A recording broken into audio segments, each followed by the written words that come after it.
Toronto, a canvas of evolving structures that mirror the journey of time itself.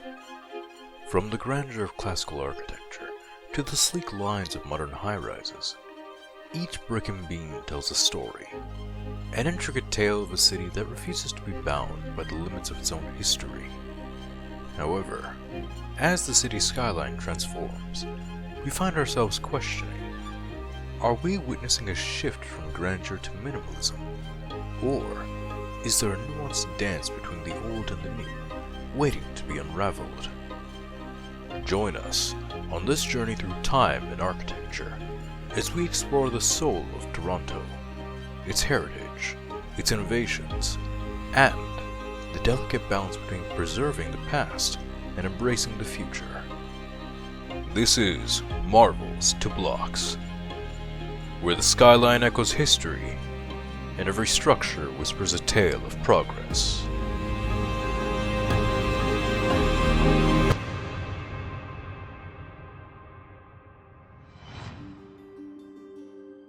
When we talk about the classical tradition in architecture, we have to understand that it's a kind of language, right? It's got a vocabulary of elements and a grammar, which is a way of putting them together. And what we need to understand first and foremost is that classicism is no better or no worse than any other historical style of architecture that has survived from this time. Its survival into our time is actually a kind of historical accident, because when Rome took over the territories that were Greek, it took with it all of Greek culture, including its architecture. And so figures like Le Corbusier, one of the key figures of the modern movement, French architect, takes a cue from engineering. And so Le Corbusier, who famously called a house a machine for living in, wanted to make architecture the same way that car manufacturers were making cars. Standardized, no ornament, the form just follows naturally from what the thing is and what it has to do, right? And this is a very different conception of architecture than we had had in the West for the 3,000 preceding years. It's a real break, it's a real rupture. As we delve into Toronto's architectural narrative, we turn to its residents, the true architects of the city. I definitely have an appreciation for the older style. I also have an appreciation for what I would call eclectic. I like a mix of both. And, both the old and the new can have their pluses and minuses. At the end of the day, I like to see a mishmash of different things. I think that's where the real beauty comes from. We really have to work on blending the old with the new. I understand why they're doing it, and I think it's cool, but it's also cool to keep things the way they were built, in my opinion. Yeah, I feel like in a perfect world, you'd keep it separate, but Toronto is growing, so you gotta make use of the space. In Toronto, for example, we've had a long history of demolishing old buildings to put up new ones, but also in some cases of preserving them in ways that I think are both well done and not so well done. As we step into the realm of architectural guardianship, our lens focuses on Goldsmith Borgel and Company Limited Architects, more commonly known as GBCA.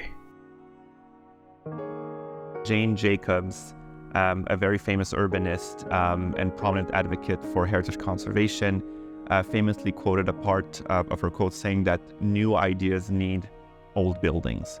So that touches on adaptive reuse, and I think it's important because otherwise we're at risk of losing a lot of buildings that have a lot of importance, and a lot of those buildings are built in a way that they can be adaptively reused. So why not take advantage of that and show what we're able to do as architects or as designers or as individuals in a community to show that we truly do value these buildings that have good bones, have beautiful spaces, and to be used for a different use for which the building was not originally intended.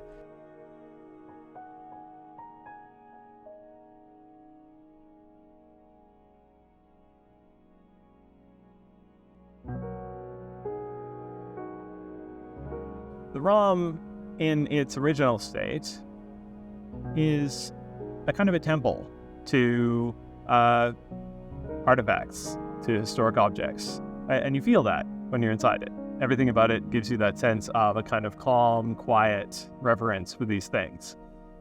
Now, the edition by Daniel Libeskind, the so-called ROM crystal, has a completely different effect, and it aims at a different effect, right? It aims to be exciting and stimulate curiosity, right, and adventure, which is also something that you might want in a museum, especially in a 21st century museum. Another movement that is really important, I think, in the history of Toronto's architecture that I want to just talk about briefly, because it's I think been unfairly sort of maligned or insulted at times, is brutalism.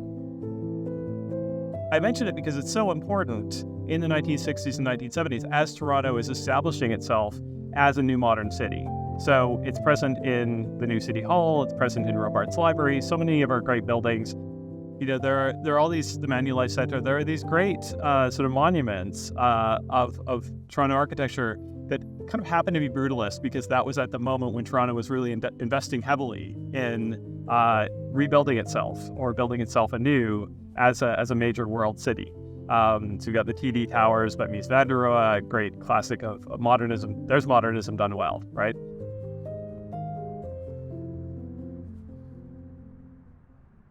It's easy, or it feels easy, to make a half-decent contemporary structure out of glass and steel.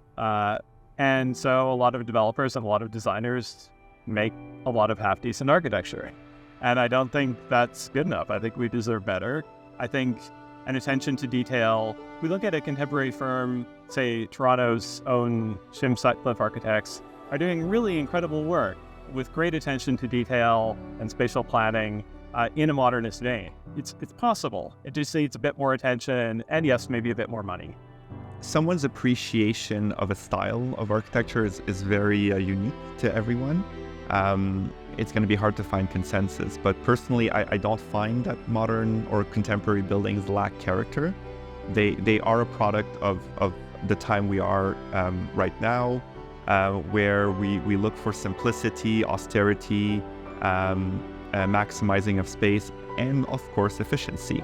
I wish people knew more about what modernism was about, right? And that the modernism and even brutalism were essentially humanistic, right? They were as humanistic in their looking to solve human problems and address themselves to human beings and their desires and rich inner lives as was the classical or Gothic.